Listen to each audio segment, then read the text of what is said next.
One piece words का power system बाकी animes के पावर सिस्टम से बिल्कुल अलग है। कुछ एनिमे में लोगों को हेयर खाकर पावर मिलती है, कुछ को फिंगर खाकर, एंड कुछ लोगों को 10-15 ईयर्स तक अबैंडन करने के बाद टॉक नो जुत्सु की पावर मिलती है। बट वन पीस में थोड़ा सा डिफरेंट है। इसमें दो मेन तरह की पावर्स है। पहला तो ऑब्वियसली डेव फ्रूट्स एंड दूसरा हाकी। बेसिकली सब कुछ कैरेक्टर की विल से रिलेटेड है। हाँ, डेव फ्रूट यूजर्स पावरफुल होते हैं, लेकिन फिर भी हाकी उनसे सुपीरियर है। सो देखो, बेसिकली वन पीस में मेन 3 टाइप्स के हाकी हैं: armament hockey, observation hockey end of course conquers hockey. Armament and observation तो ज्यादा सभी लोगों के पास है, लेकिन कॉन्कर्स कुछ ही गिफ्टेड लोग यूज कर पाते हैं। वन पीस वर्ल्ड में सिर्फ 16 नोन कैरेक्टर्स है जिनके पास कॉन्कर्स हाकी है। कॉज देखो, ऐसा कहा जाता है कि मिलियंस लोगों में से सिर्फ एक ही सुप्रीम किंग की पावर यूज कर पाता है, एंड इस हाकी को बाकी के हाकी की तरह सीखा भी नहीं जा सकता। मतलब बेसिकली कॉन्कर्स हाकी बहुत इंसेन है। सो एनीवेज, मैं इस वीडियो में ऐसे कुछ कैरेक्टर्स बताऊंगा जो कि मे बी फ्यूचर में कॉन्कर्स यूज कर सकते हैं। हाँ, मैं पहले बता देता हूँ, ये सिर्फ मेरी हेड कैनस है, ऐसा मेरे को लगता है। रियलिटी में क्या होगा वो तो बाद में पता चलेगा। सो अब सबसे पहले स्टार्ट करते हैं ऑब्वियसली सांजी से। देखो, वैसे सांजी को कॉन्कर्स की जरूरत नहीं है, कॉज उसके जीन्स की वजह से उसके पास already superman strength and speed है। ये चीज न्यू चैप्टर में भी दिखाई गई है। सांजी ने इजीली किजारू के अटैक को ब्लॉक कर लिया था, जिससे पहली बार किजारू शॉक हो गया था। बाय द वे, ये पैनल बहुत फनी है। सांजी किजारू के सामने स्मोक कर रहा है, लूफी हमेशा की तरह अनफेज हंस रहा है, एंड नीचे वेगापंग इंजर्ड पड़ा है। भाई यूनिक कैरेक्टर है ये सब।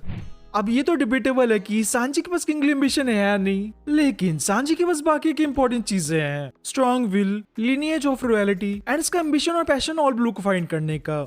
ये चीज तुमने ऑलरेडी सुनी होगी। कॉन्कर्स वो होते हैं जो अपने नाम बनाते हैं, एंड सांजी भी यही चीज बोल चुका है। वो ऐसा पायरेट बनेगा जिससे मरीन सबसे ज्यादा फियर करेंगे, जो कि धीरे धीरे होता भी जा रहा है। सांजी पहले अपने जीन और अपनी फैमिली को एक्सेप्ट नहीं कर पा रहा था, बट वानो में ये सब चेंज हो गया। Well, to be honest, kingly ambition ही मेन नहीं है कॉन्कर्स के लिए, कॉज काताकोरी को भी स्ट्रॉन्ग बनना था ताकि वो अपनी फैमिली को प्रोटेक्ट कर सके। सो उसके पास भी कॉन्कर्स है, एंड यामाटो का तो बिल्कुल ही डिफरेंट है। सेम ऐसे ही सांजी के लिए बोल सकते हैं, उसको भी अपनी फैमिली एंड अपने क्रू को प्रोटेक्ट करने का एम्बिशन है। सो बेसिकली हाँ, मे बी फ्यूचर में सांजी के पास भी कॉन्कर्स आ सकती है। Next, monkey D dragon. Well, इसका तो बहुत सिंपल है। देखो, इवांको लूफी के बारे में बोल चुका है कि लूफी की विल उसको ड्रैगन की याद दिलाती है। सो ऑब्वियसली अगर लूफी की इतनी इंसेन विल है तो ड्रैगन की तो होगी ही। ड्रैगन रेवोल्यूशनरी आर्मी का लीडर है, एंड वो वर्ल्ड गवर्नमेंट को डायरेक्टली अपोज करता है। ड्रैगन वर्ल्ड का वर्स्ट क्रिमिनल भी है, एंड उसने अभी तक हम लोग को उसकी एक्चुअल पावर नहीं दिखाई है। लेकिन जिस हिसाब से ओडा सजन उसको दिखाया है, उससे सभी लोग गेस कर सकते हैं कि ड्रैगन के पास भी डेफिनेटली कॉन्कर्स हाकी होगी। आई डोंट थिंक इसका डाउट करने की भी जरूरत है। बंदा एक हीरो का बेटा है, एंड उसका खुद का बेटा फ्यूचर पायरेट किंग है। Next, emo Sama. Again I don't think इसका भी कहने की जरूरत है। इमो सामा लिटरली एक किंग है, एक ऐसी किंग जो दूसरे किंग्स को भी रूल करती है। इमो सेलेस्टियल ड्रैगन से भी ऊपर है, जिनको लोग लिटरली गॉड मानते हैं। एंड देखो, रिसेंटली हम लोग को सैटर्न की पावर दिखाई गई थी, जो कि मजाक नहीं थी। अगर सैटर्न इतना ज्यादा पावरफुल है तो ऑब्वियसली बाकी के गॉड से भी ऐसे ही होंगे। सो खुद सोच कर देखो, वो इन इंसान लोगों को रूल कर रही है जो कि अकाइनो CP0 को ऑर्डर देते हैं। सो ऑब्वियसली इसके पास भी फ्यूचर में कॉन्कर्स जरूर दिखाई जाएगी।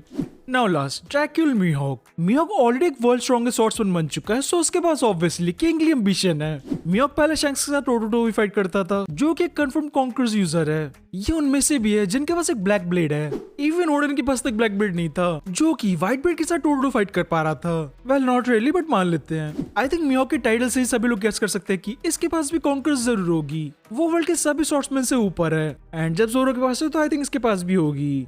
सो ये है कुछ लोग जिनके पास आई थिंक फ्यूचर में कॉन्कर्स आके आ सकती है। तुम लोग क्या लगता है इनके बारे में कमेंट में जरूर बताना। सो आज के लिए बस इतना ही। सब्सक्राइब।